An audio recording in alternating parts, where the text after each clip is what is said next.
What's considered a future classic? It's one of the most talked about questions in the car community. But what actually makes a future classic? According to the auction site Collecting Cars, the answer lies in 5 key areas.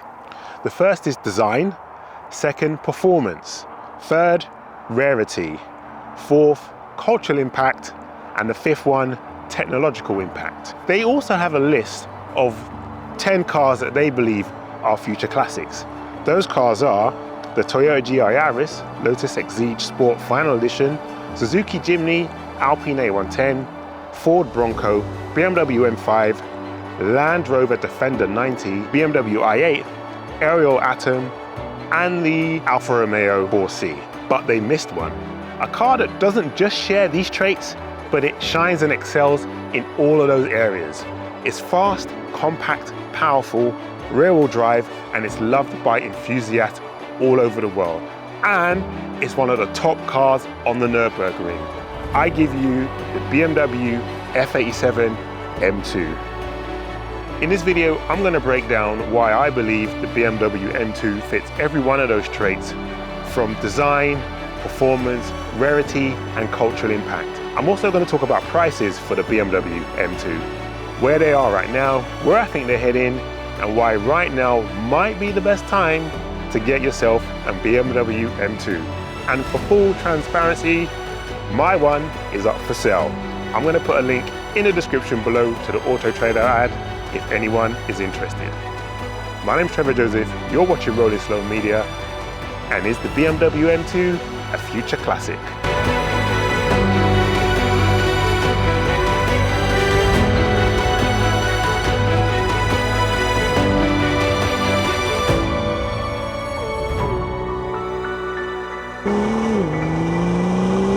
Reason number 1, the BMW M2 marks the end of an era. It's the last true compact M car that truly captures the analog feel. No nonsense, no fat, straight 6 engine, manual gearbox if you want it. I give you the M2. In a time when most performance cars are getting bigger, heavier, and more digital, the F87 M2 feels refreshingly mechanical, raw even. You can feel the road through the chassis, the steering still has that hydraulic-like feel, and the throttle response, especially in the M55 and S55, is instant. There's no drive-by wire gimmicks, no fake engine sounds pumped through the speakers. What you hear is exactly what the car is doing, and that's becoming rare. We're already in an era where electric and hybrid M cars are taking over. Incredible machines, yes, but they don't feel like this. The M2 might just be the last true link between BMW's golden era cars like the E46 M3, the E92 and the M1, and the digital future we're heading into. That's why I think this car's special. It captures the last essence of something pure in a driver's car. A driver's car built before software, sensors and silence became the new norm, and that alone makes it collectible.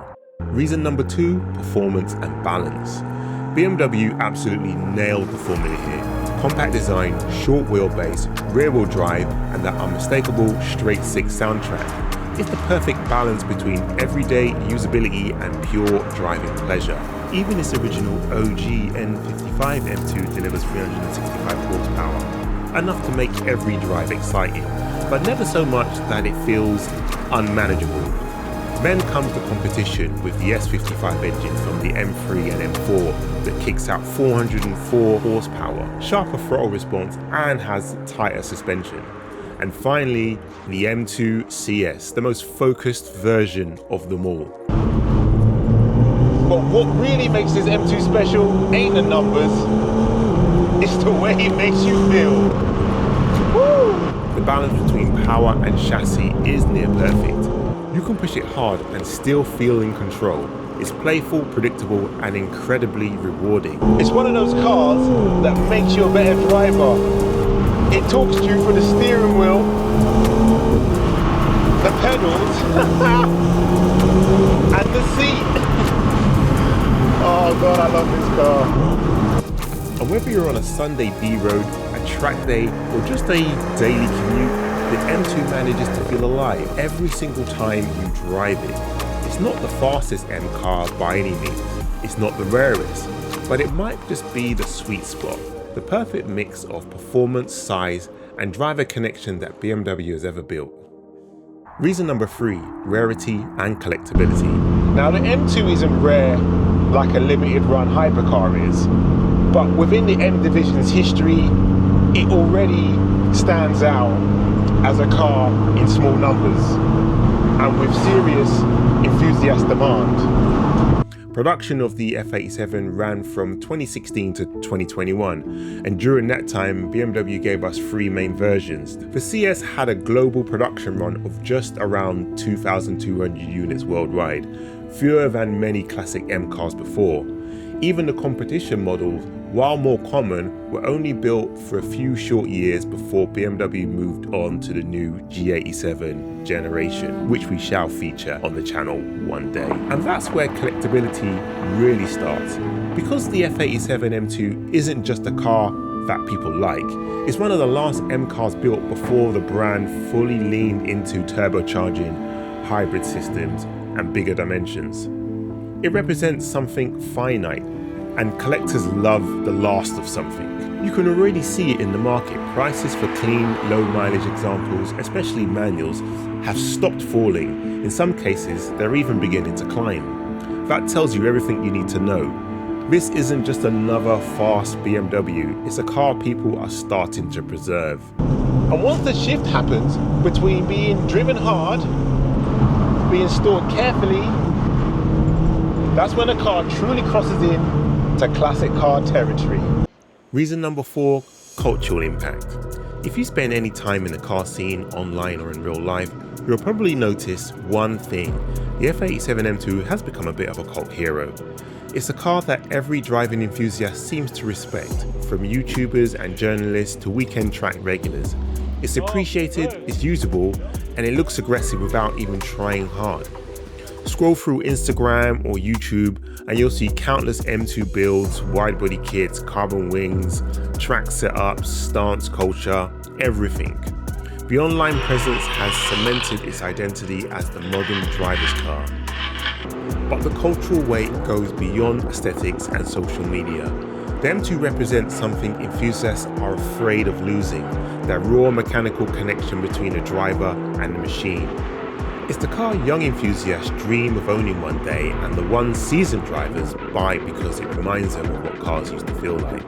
Because it appeals across generations, from die-hard M fans who grew up with the E30 and the E46 to a new wave of drivers documenting every drive online, the M2 has built a genuine community around it. And that's something money can't buy. It's organic, it's real, and it's exactly what fuels the transition from just a car to an icon. So whether it's tearing up a track day or trending on YouTube or parked up at our local Cars and Coffee, the M2 has already made its mark on car culture, and the influence will only grow stronger and stronger over time. And reason 5, the last reason, value and timing. Right now, the BMW M2 sits in a really interesting place in the market. Prices have already hit what I'd call the enthusiast floor, the point where depreciation has leveled off and the only cars dropping lower are the rough or high mileage examples. If you've been watching the market, you'll notice clean, well-spec cars, especially the manual and competition models, are holding strong. And when you think about what happens across the industry, the shift to hybridization, EVs, automatic only performance, that makes the M2 one of the last truly analog M cars you can buy without spending 6 figures. It's small, fast, aggressive, and it feels like a proper driver's car. That combination becomes very rare over time. So whether you're looking for a weekend toy or something to tuck away as a future classic, now might be the perfect time to buy before the market starts to climb again. That's all we've got time for. Thank you so much for watching. I hope you enjoyed this video. If you are interested in buying this BMW M2, I will put a link in the description below to the Auto Trader ad where you can check it out. I've had so much fun with this car. It has been an absolute joy to drive, and I genuinely believe this car is a future classic. It ticks all of the boxes and I just can't see why it wouldn't be. Let me know in the comments below what you think are future classic cars, because it would be nice to maybe get into another future classic. Anyway, I will see you in the next video. Until then, take care, peace, and don't forget to check out the link. Laters.